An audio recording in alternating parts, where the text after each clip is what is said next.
राष्ट्रीय स्वयंसेवक संघावर बंदी घालावी या मागणीसाठी आज वंचित बहुजन आघाडी आणि आंबेडकरवादी संघटनेचा मोर्चा आहे आणि हा मोर्चा RSSच्या कार्यालयावर जाणार आहे अशा पद्धतीचा इशारा देण्यात आला आहे। मात्र या मोर्चाला पोलिसांनी परवानगी नाकारलेली आहे। मात्र त्यानंतर आता वंचित बहुजन आघाडीच्या स्थानिक पदाधिकाऱ्यांचं काय म्हणणं आहे, त्यांची भूमिका काय आहे आपण जाणून घेऊयात। काय तुमची भूमिका आहे?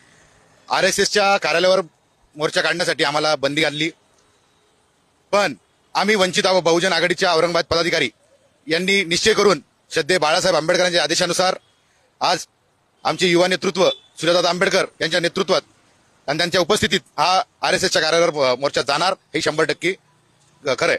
पोलिसांचं म्हणणं असं आलंय मोर्चाला परवानगी नाहीये, जर मोर्चेकरी तरी भूमिकेवर अडलेले असले तर त्यांना डिटेन करणार।